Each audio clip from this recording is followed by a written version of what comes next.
as well. But let's get to the game that kicked off divisional round Saturday. My Buffalo Bills. Boy, Bo Nix looking for that first Denver playoff win in a decade. Josh Allen, no Mahomes, no Joe Burrow, no Lamar. Maybe. Pick it up with the Bills up 7-3.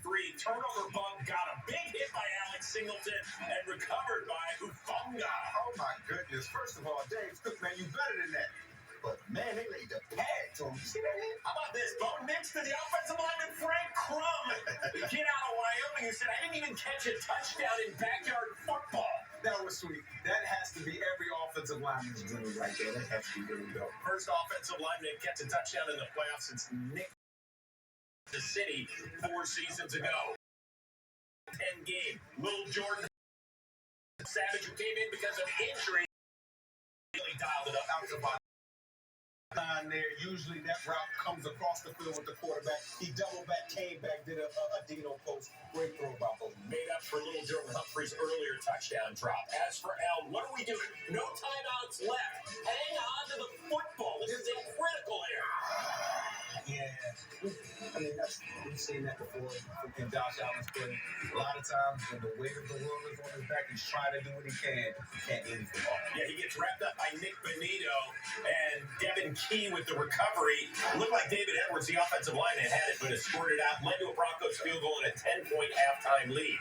Bills opening possession of the third. Here comes Benito. Sack fumble, Malcolm Roach with the recovery. So that's 2 turnovers in the last 3 plays for Allen, who hadn't had a turnover in 6 straight playoff games. Yeah, the snowman, the left tackle, Big Deion Dawkins. I know he was getting a chip from the wide receiver, but can't let the D in it. So led to another Denver field goal and a 13-point lead. Hey, dust off King Coleman out of the doghouse into the end zone. Yeah, dust him off. He had a drop earlier, too. I thought could have been another touchdown. Allen looking for Curtis Samuel. PJ Locke, so another turnover for the Bills. Their 4th on the day, 3rd for Allen.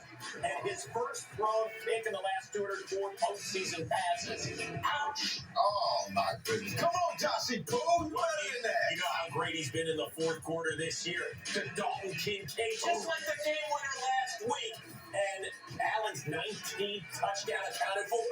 Joe Brady. Bills, they got the lead, 24-23. Then Allen, this is critical with 4 and change to go. He one-hops it to Khalil Shakir, who could have walked in. Instead, they had to settle for a field goal. It's a huge miss. Oh, my goodness. Yeah, he one-hopped it and hit the ground. Ankle-quick pass. He would have walked in the end zone. You don't usually see those mistakes, Josh. Instead of being up 2 scores, the Bills are up only 4. So Bo Nix, great in crunch time. 3rd and 4, utilizing his legs, cut back, gets a great block by McGlinchey as he took out Tre'Davious White. And this is huge because White, who had played a really good game to this point, has to head to the sidelines. Have a seat, old man. Well, he's not old. You know, he's a veteran. You know what I mean? So why is that big? Because Dame Jackson comes in to replace White. Dang. Marvin Mims toasts it. Oh, my goodness. You know what? I guarantee you, Sean Payton in Bo Nix's headset said, throw it the new guy that just came in the game. Great for that. Mims, 8 catches, 93 yards, and that score. Denver's up 3, but you know what that means now. Everybody in Denver's excited. Oh, no, don't give the ball to that guy. 2 timeouts, need a field goal to tie. Allen, Shakir, on the pitch. There we go. Ray Davis gets the first down and then some. A gain of 27, but this is the critical miss. Don't worry, Prater, we'll get to you. Played 8 years out there in Denver, has the longest field goal ever in that stadium. That's the miss that Allen's going to see in his sleep. That was a completion. Yeah, so now Prater from 50 yards out, bothered by a sore quad the last month, and he's money. That quad was good right there. Yeah. We need a little extra time to sell this. The Bills, they win the toss. They elect to kick off.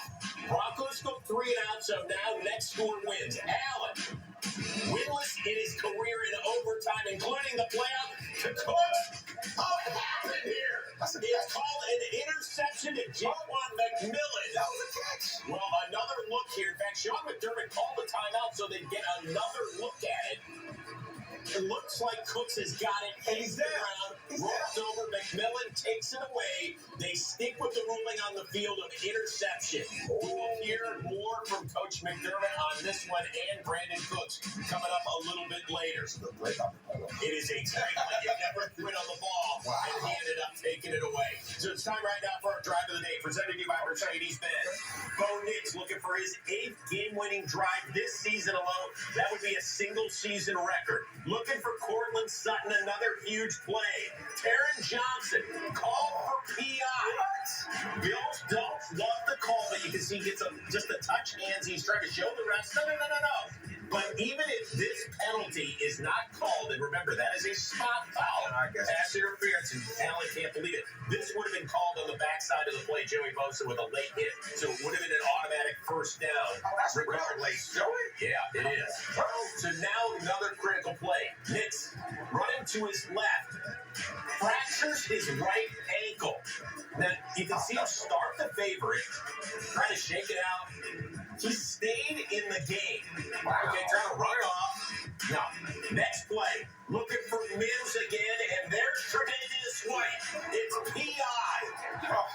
White can't believe it, but if you look at the replay, he gets there a tick early. It's just tough when you see, if you're a Bills fan, you see the Cooks non-call, and then this one, and it's tough. So the Broncos just centering it. Watch Nix, who once again has fractured his ankle. You're going to hear from Sean Payton momentarily on what it means, because Jarrett Stidham's now the starter against either the Patriots or Texans in the AFC title game. But it sets up Will Lutz, just a 23. Well, Tre'Davious White tacks on a little more because he loses his cool, even though the Broncos just lost their quarterback. This is the man's livelihood. I hear you. I hear he's frustrated. Lutz sends Denver to the AFC title game for the first time in a decade. More heartbreak for the Buffalo Bills. Their coach and their quarterback have to answer questions again. And Sean Payton, in his second press conference of the night, talking about no Knicks. Not good news. On the second to last play in overtime, Bo fractured a bone in his right ankle. He's scheduled to have surgery Tuesday of this week, which will put him out for the rest of the season.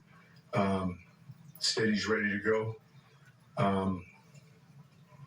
And it was the second to last play before he threw the pass to Mims. This was difficult. Like let's say I had a team meeting tomorrow at 9, I would have tried to keep it so I could talk to the team first. But the odds of something like this being kept quiet till Monday at 9 are impossible. And so I felt like, in essence, I'm talking to the team now. I said this at the beginning of the season. I feel like I've got a two that's capable of starting for a handful of number of teams, and I know he feels the same way. So, watch out, watch, just watch. Well, first, let's introduce the world.